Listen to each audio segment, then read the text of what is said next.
ವೀಕ್ಷಕರೇ, ಸನ್ಮಾರ್ಗ ನ್ಯೂಸ್ಗೆ ಸ್ವಾಗತ. ನಾನು ಪ್ರಿಯ ಸುದೇಶ್. ಸಿಎಂ ಸಿದ್ದರಾಮಯ್ಯ 3 ವರ್ಷದ ಸಾಧನೆಯನ್ನ ಮೆಲುಕು ಹಾಕಿದ್ದಾರೆ. ರಾಜ್ಯದ ಜನರ ಆಶೀರ್ವಾದದೊಂದಿಗೆ ನಾವು ಅಧಿಕಾರಕ್ಕೆ ಬಂದು 3 ವರ್ಷಗಳು ಪೂರೈಸಿರುವ ಈ ಸಾರ್ಥಕ ಸಂದರ್ಭದಲ್ಲಿ ನಮ್ಮ ಸರ್ಕಾರದ ಎಲ್ಲ ಸಾಧನೆಗಳ ಶ್ರೇಯವನ್ನ ಪ್ರತಿಯೊಬ್ಬ ಕನ್ನಡಿಗನಿಗೂ ಅರ್ಪಿಸುತ್ತಿದ್ದೇವೆ ಎಂದು ಸಿಎಂ ಸಿದ್ದರಾಮಯ್ಯ ಹೇಳಿದ್ದಾರೆ. ಸಿದ್ದರಾಮಯ್ಯ ಸರ್ಕಾರ 3 ವರ್ಷಗಳನ್ನು ಪೂರೈಸಿದ ಹಿನ್ನೆಲೆ ಎಕ್ಸ್ನಲ್ಲಿ ಪೋಸ್ಟ್ ಮಾಡಿರುವ ಅವರು, ಚುನಾವಣಾ ಪೂರ್ವದಲ್ಲಿ ರಾಜ್ಯದ ಜನತೆಗೆ ನೀಡಿದ ಪ್ರತಿ ಮಾತಿಗೂ ಬದ್ಧರಾಗಿ ನಡೆಯುವ ಮೂಲಕ ನುಡಿದಂತೆ ನಡೆದ ಹೆಮ್ಮೆ ನಮಗಿದೆ.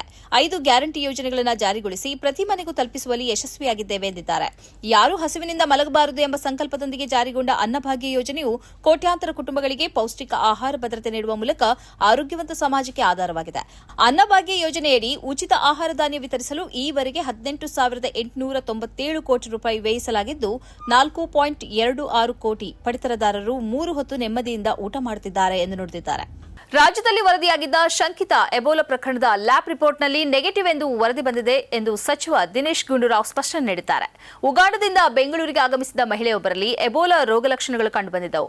ಮುಂಜಾಗ್ರತಾ ಕ್ರಮವಾಗಿ ಅವರನ್ನು ರಾಜೀವ್ ಗಾಂಧಿ ಆಸ್ಪತ್ರೆಗೆ ದಾಖಲಿಸಿ ಚಿಕಿತ್ಸೆ ನೀಡಲಾಗುತ್ತಿತ್ತು. ಉಗಾಂಡದಿಂದ ಬೆಂಗಳೂರಿಗೆ ಬಂದಿದ್ದ ಮಹಿಳೆಯೊಬ್ಬರಲ್ಲಿ ಎಬೋಲಾ ವೈರಸ್ನ ರೋಗ ಲಕ್ಷಣಗಳು ಕಂಡುಬಂದಿತ್ತು. ಈ ಹಿನ್ನೆಲೆ ಮಹಿಳೆಯನ್ನ ರಾಜೀವ್ ಗಾಂಧಿ ಆಸ್ಪತ್ರೆಗೆ ದಾಖಲಿಸಿ ಕ್ವಾರಂಟೈನ್ನಲ್ಲಿ ಇರಿಸಿ ಚಿಕಿತ್ಸೆ ನೀಡಲಾಗುತ್ತಿತ್ತು.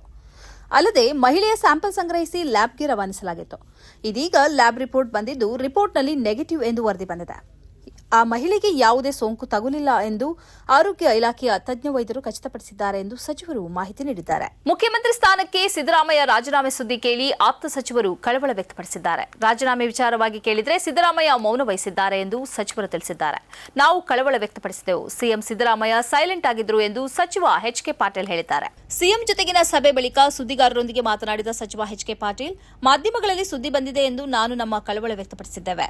ಆದರೆ ಸಿಎಂ ಸಿದ್ದರಾಮಯ್ಯ ಸೈಲೆಂಟ್ ಆಗಿದ್ರು ಎಂದು ತಿಳಿಸಿದ್ದಾರೆ. ಶಾಸಕ ಕೆವೈ ನಂಜೇಗೌಡ ಮಾತನಾಡಿ, ಹೈಕಮಾಂಡ್ ಹೇಳಿದಂತೆ ಸಿದ್ದರಾಮಯ್ಯನವರು ನಡೆದುಕೊಳ್ತಾರೆ ಎಂದು ಹೇಳಿದ್ದಾರೆ.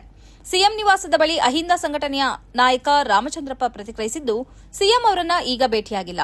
ಕಾಂಗ್ರೆಸ್ ಹೈಕಮಾಂಡ್ ರಾಜೀನಾಮೆ ಕೇಳಿದ್ದಾರಂತೆ. ಇದು ನಿಜ ಆಗಿದ್ರೆ ಯಾವ ರೀತಿ ಎದುರಿಸುತ್ತಾರೆ ಅನ್ನೋದನ್ನು ತೋರಿಸುತ್ತೇವೆ. ನಮ್ಮ ಸಮಾಜದಿಂದ ನಾವು ಸುಮ್ಮನೆ ಕೂರಲ್ಲ. ನಾಳೆಯಿಂದ ಹೋರಾಟ ಮಾಡ್ತೀವಿ. ನೇರವಾಗಿ ಹೈಕಮಾಂಡ್ ಕಾಂಗ್ರೆಸ್ಗೆ ಎಚ್ಚರಿಕೆ ಕೊಡ್ತೀವಿ. ಸಿದ್ದರಾಮಯ್ಯ ಅವರು ಸಂದಿಗ್ಧತೆ ಪರಿಸ್ಥಿತಿಯಲ್ಲಿಲ್ಲ. ರಾಹುಲ್ ಗಾಂಧಿ ಹೇಳಿದ್ರೆ ರಾಜೀನಾಮೆ ಕೊಡ್ತೀನಿ ಅಂದಿದ್ರು. ಆದರೆ ಮುಂದೇನು? ಅಹಿಂದ ವರ್ಗದ ವೋಟ್ ಕಾಂಗ್ರೆಸ್ಗೆ ಹಾಕಿದ್ದೇವೆ. ಯಾವುದೇ ಬದಲಾವಣೆ ಮಾಡಬಾರದು. ಸಿದ್ದರಾಮಯ್ಯನವರ ವರ್ಚಸ್ಸು ಕಡೆಗಣಿಸಬಾರದು. ಈ ಸರ್ಕಾರ ಬಂದಿರೋದು ಅಹಿಂದ ವರ್ಗದಿಂದ. ಅಹಿಂದ ವರ್ಗದವರನ್ನ ಯಾರಾದರೂ ಸಿಎಂ ಮಾಡಲಿ. ಸಮಾಜ ನಿರ್ಮಾಣ ಮಾಡ್ತೀವಿ ಅಂತಾರೆ. ಕಾಂಗ್ರೆಸ್ನವರು ಎಲ್ಲಿ ಮಾಡ್ತಿದ್ದಾರೆ? ನಮ್ಮ ಸಮುದಾಯದ ಶಾಸಕರು ಸಿಎಂ ಜೊತೆ ನಿಲ್ಲಬೇಕು ಎಂದಿದ್ದಾರೆ.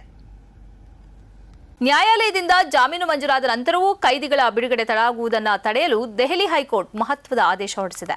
ಇನ್ನು ಮುಂದೆ ಜಾಮೀನು ಪ್ರಕ್ರಿಯೆಯನ್ನು ವೇಗಗೊಳಿಸಲು ಮತ್ತು ಶ್ಯೂರಿಟಿ ನೀಡುವವರ ಗುರುತು ಪತ್ತೆ ಹಚ್ಚಲು ಕಡ್ಡಾಯವಾಗಿ ಆಧಾರ್ ಕ್ಯೂಆರ್ ಕೋಡ್ ವೆರಿಫಿಕೇಷನ್ ಅಪ್ಲಿಕೇಶನ್ಗಳನ್ನು ಬಳಸುವಂತೆ ದೆಹಲಿ ರಾಷ್ಟ್ರೀಯ ರಾಜಧಾನಿ ವಲಯದ ಎಲ್ಲ ಜೈಲು ಸೂಪರಿಂಟೆಂಡೆಂಟ್ಗಳಿಗೆ ಕೋರ್ಟ್ ಕಟ್ಟುನಿಟ್ಟಿನ ನಿರ್ದೇಶನ ನೀಡಿದೆ. ಜಾಮೀನು ಸಿಕ್ಕ ಮೇಲೂ ಕೈದಿಗಳು ಬಿಡುಗಡೆಯಾಗಲು 50 ದಿನಗಳಿಗಿಂತ ಹೆಚ್ಚು ಸಮಯ ವಿಳಂಬವಾಗುತ್ತಿರುವುದನ್ನು ಗಂಭೀರವಾಗಿ ಪರಿಗಣಿಸಿದ ನ್ಯಾಯಾಲಯ ಈ ಮಹತ್ತರ ಹೆಜ್ಜೆ ಇಟ್ಟಿದೆ. ಸಾಮಾನ್ಯವಾಗಿ ಕೋರ್ಟ್ನಿಂದ ಜಾಮೀನು ಸಿಕ್ಕಾಗ ಆರೋಪಿಗಳು ನ್ಯಾಯಾಲಯದ ವಿಚಾರಣೆಗೆ ತಪ್ಪದೆ ಹಾಜರಾಗುತ್ತಾರೆ ಎಂದು ಗ್ಯಾರಂಟಿ ನೀಡಲು ಅವರ ಸ್ನೇಹಿತರು ಅಥವಾ ಸಂಬಂಧಿಕರು ಶ್ಯೂರಿಟಿಯಾಗಿ ನಿಲ್ಲಬೇಕಾಗುತ್ತದೆ. ಆದರೆ ಆ ಜಾಮೀನುದಾರರ ಗುರುತು ಮತ್ತು ದಾಖಲೆಗಳನ್ನು ಪರಿಶೀಲಿಸಲು ಜೈಲು ಅಧಿಕಾರಿಗಳು ಸುದೀರ್ಘ ಸಮಯ ತೆಗೆದುಕೊಳ್ಳುತ್ತಿದ್ದರು. ಇದನ್ನು ತಪ್ಪಿಸಲು ಕೋರ್ಟ್ ಈಗ ಆಧಾರ್ ತಂತ್ರಜ್ಞಾನದ ಮೊರೆ ಹೋಗಿದೆ. ಇನ್ನು ಮುಂದೆ ಜಾಮೀನು ಪ್ರಕ್ರಿಯೆಗಳನ್ನು ಚುರುಕುಗೊಳಿಸಲು ದೆಹಲಿಯ ಎಲ್ಲ ಜೈಲು ಸೂಪರಿಂಟೆಂಡೆಂಟ್ಗಳು Aadhaar QR scanner app, mAadhaar app ಹಾಗೂ ಆಧಾರ್ ಆಪ್ಗಳ ಮೂಲಕ ಜಾಮೀನುದಾರರ ಆಧಾರ್ ಕಾರ್ಡ್ನಲ್ಲಿರುವ ಸೆಕ್ಯೂರ್ ಕ್ಯೂಆರ್ ಕೋಡ್ ಅನ್ನು ಸ್ಕ್ಯಾನ್ ಮಾಡಿ ತಕ್ಷಣ ಪರಿಶೀಲಿಸಬೇಕು ಎಂದು ಕೋರ್ಟ್ ಆದೇಶಿಸಿದೆ. ಗಾಜಾದಲ್ಲಿ ನಡೆಸಿದ ಸೈನಿಕ ಕಾರ್ಯಾಚರಣೆಯಲ್ಲಿ ಹಮಾಸ್ನ ಹೊಸ ನೇತಾರ ಮೊಹಮ್ಮದ್ ಔದಾ ಅವರನ್ನು ಹತ್ಯೆ ಮಾಡಿರುವುದಾಗಿ ಇಸ್ರೇಲ್ ಸೇನೆ ಹೇಳಿಕೊಂಡಿದೆ. ಪಶ್ಚಿಮ ಗಾಜಾದಲ್ಲಿ ಮೇ 26ರಂದು ರಾತ್ರಿ ನಡೆಸಿದ ವೈಮಾನಿಕ ದಾಳಿಯಲ್ಲಿ ಔದಾ ಅವರನ್ನು ಹತ್ಯೆ ಮಾಡಲಾಗಿದೆ ಎಂದು ಸೇನೆ ಹೇಳಿದೆ. ಆದರೆ ಹಮಾಸ್ ಇದನ್ನು ದೃಢೀಕರಿಸಿಲ್ಲ. ಈ ಹಿಂದಿನ ಸೇನಾ ನೇತಾರ ಇಜುದ್ದೀನ್ ಹದ್ದಾದ್ ಅವರು ಇಸ್ರೇಲ್ ದಾಳಿಯಲ್ಲಿ ಹತ್ಯೆಗೀಡಾದ ಬಳಿಕ ಮೇ ತಿಂಗಳ ಆರಂಭದಲ್ಲಿ ಹಮಾಸ್ನ ಸಶಸ್ತ್ರ ವಿಭಾಗವಾದ ಅಲ್-ಕಸಾಮ್ ಬ್ರಿಗೇಡ್ನ ಮುಖ್ಯಸ್ಥರಾಗಿ ಮೊಹಮ್ಮದ್ ಔದಾ ಅವರನ್ನು ನೇಮಿಸಲಾಗಿತ್ತು. ಹೊಣೆಗಾರಿಕೆಯನ್ನು ವಹಿಸಿಕೊಂಡ ವಾರಗಳ ಒಳಗೆ ಅವರನ್ನು ಇಸ್ರೇಲ್ ಹತ್ಯೆ ಮಾಡಿದೆ. 2023 ಅಕ್ಟೋಬರ್ 7ರಂದು ಇಸ್ರೇಲ್ ಮೇಲೆ ಹಮಾಸ್ ನಡೆಸಿದ ದಾಳಿಯ ಸೂತ್ರಧಾರರಲ್ಲಿ ಮೊಹಮ್ಮದ್ ಔದಾ ಪ್ರಮುಖರಾಗಿದ್ದಾರೆ ಎಂದು ಇಸ್ರೇಲ್ ಹೇಳುತ್ತಿದೆ. ಇಸ್ರೇಲಿನ ಹಲವು ನಾಗರಿಕರು ಮತ್ತು ಯೋಧರನ್ನ ಹತ್ಯೆ ಮಾಡಿದ ಹಾಗೂ ನಾಗರಿಕರ ಅಪಹರಣಕ್ಕೆ ಸೂತ್ರವನ್ನ ಹೆಣೆದವರಲ್ಲಿ ಇವರು ಮುಖ್ಯರಾಗಿದ್ದಾರೆ ಎಂದು Israel ಆರೋಪಿಸುತ್ತಿದೆ.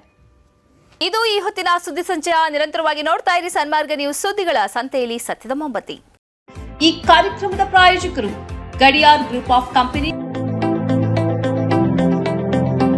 Gadiar Group of companies, synonymous with excellence and innovation, stands as your dynamic partner for progress.